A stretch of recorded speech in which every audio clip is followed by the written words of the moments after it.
Hello, my dear students. Welcome to e-classes of Learners Academy English School. In we completed our chapter number 1. Now, today we will start our chapter number 2 from Gujarat State Board of School textbook. Chapter number 2, Journey from Primitive Man to Settled Life. Jaibir and his family were going from Gandhidham to Jamnagar in train.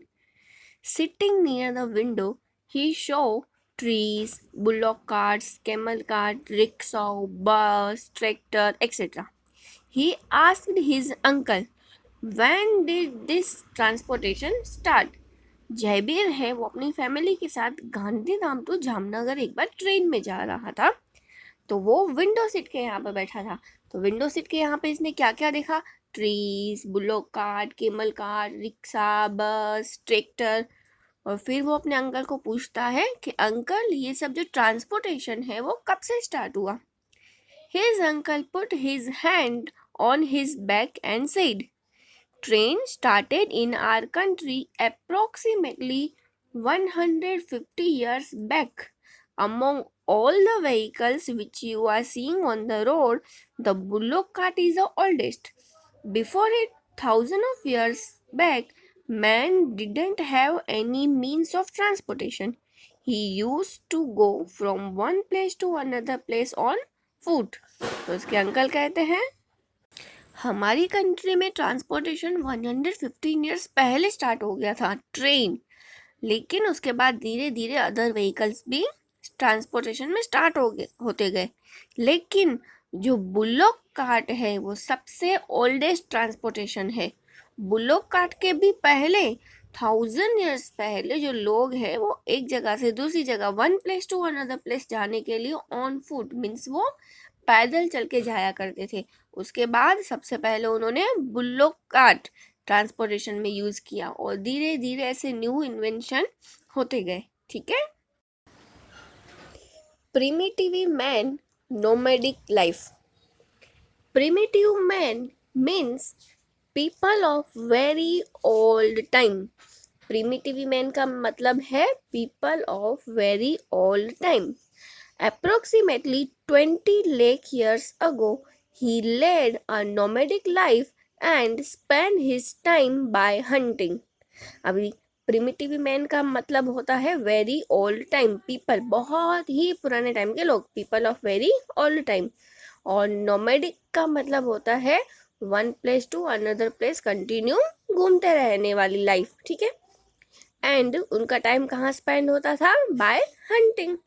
This stage of humans is called hunter and gathers.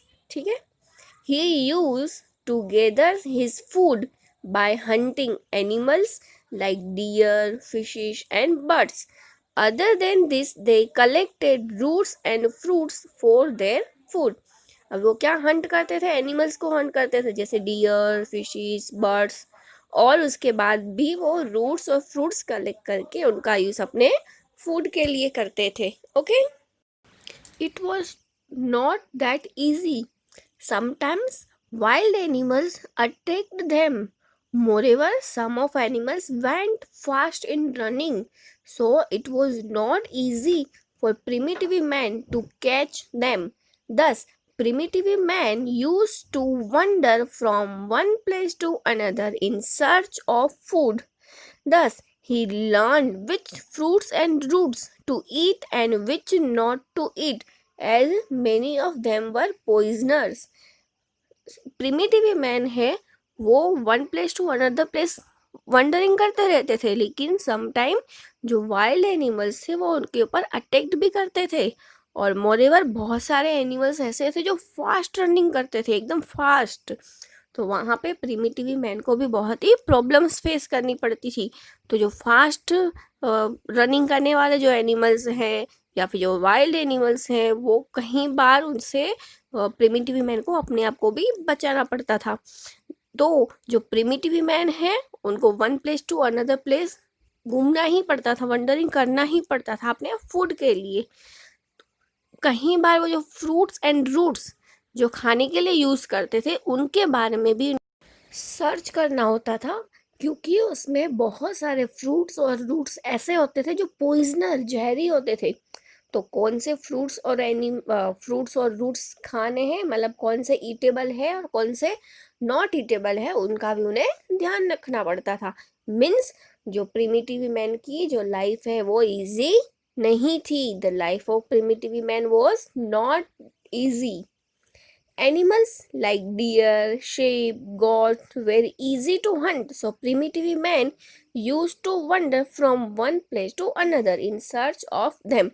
देखिए, जब जब उनको dear, ship, got वो सारी चीज़ को Hunt करना और अपने फूड में यूज़ करना बहुत इजी था, लेकिन एक जगह पे तो वो कंटिन्यू नहीं मिल सकते ना, इसके लिए वो one place to another place wandering करते रहते थे। Moreover, water being essential for life, they used to settle near the source of water.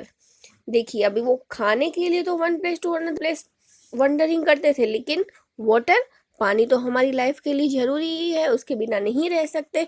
तो इसके लिए प्रिमिटिव मैन ने जहाँ पे सोर्सेस ऑफ वाटर जिस एरिया में, मतलब उस एरिया में उन्होंने सेटल होने के लिए सोचा और उन्होंने अपनी लाइफ वहाँ पे सेटल करना धीरे धीरे स्टार्ट कर दिया। Okay, places of human habitation of primitive man in India.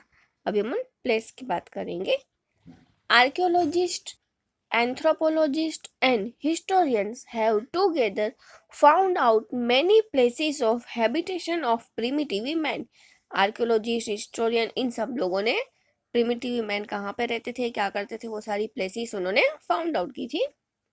Along with it, they have also found of information about implements used by them.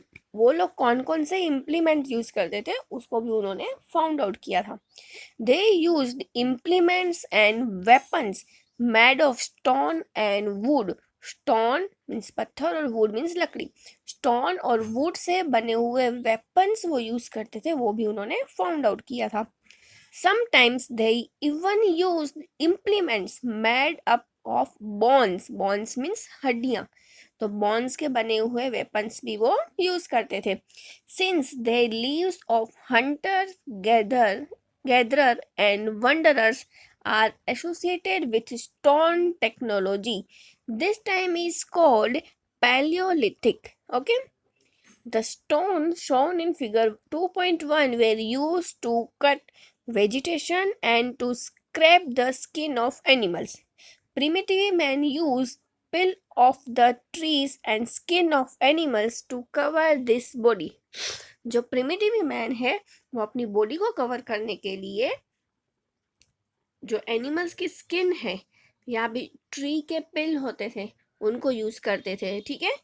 और जो बॉन से बनी हुई वेपन्स हैं या फिर स्टोन या वुड से बने हुए जो वेपन्स हैं उनका यूज़ वो कहाँ करते थे, वेजिटेशन के लिए, मतलब पेड़ के ऊपर जो दूर बहुत कुछ लटक रहा है उनको तोड़ने के लिए वो जो वेपन्स थे उनको दूर से फेंकते थे और अपना फ्रूट और ये सब लेते थे अपने लिए, ठीक है।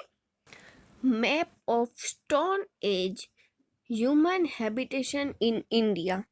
Students, look carefully at the places marked in the map. You will find that at many places of India, the primitive man might have lived. Few places are shown in the map, but there are evidence of their habitat in many places in India. Students, ये जो India का map है ना उसमें बहुत सारी places है जो एट प्रेजेंट इंडिया में नहीं है बट इस मैप में दिख रही है। लाइक देखिए, इसमें भीमबटका है, वो भी एट प्रेजेंट में नहीं है बट प्रिमिटिव मैन के टाइम में ये सारी प्लेसेस इसमें हुआ करती थी। ऐसे भी और बहुत सारी प्लेसेस है, जैसे इसमें है कुरनुल केव्स, ठीक है। और भी इसमें बहुत सारी प्लेसेस है, आप उनको केयरफुली देखिएगा। They preferred to stay in good and large places where stones, wood and water were found. वो लोग ज़्यादातर वहीं प्लेसेस प्रिफर करते थे जहाँ पे स्टोन्स, वुड एंड वाटर ये तीनों चीज़ें इजीली अवेलेबल हो। They lived in the natural caves to protect themselves from rain and wild animals. Leaves कहाँ रहते थे वो? केव्स में रहते थे, वो भी ऐसी केव्स जो नेचुरली बनी हुई हो, क्योंकि वहाँ पे वो रेन से और वाइल्ड एनिमल से अपने आप को प्रोटेक्ट कर सकते थे।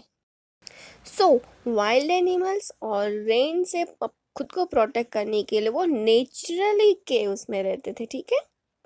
Several such places have been found in Vindhya's mountain in central India.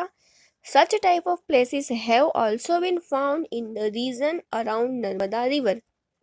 मैंने आपको फर्स्ट चैप्टर में ये बात बताई थी, विंध्या जो माउंटेन है वो सेंट्रल इंडिया में है और नर्मदा रिवर है उसके अराउंडिंग उन्होंने सबसे पहले अपना हैबिटेशन स्टार्ट किया था।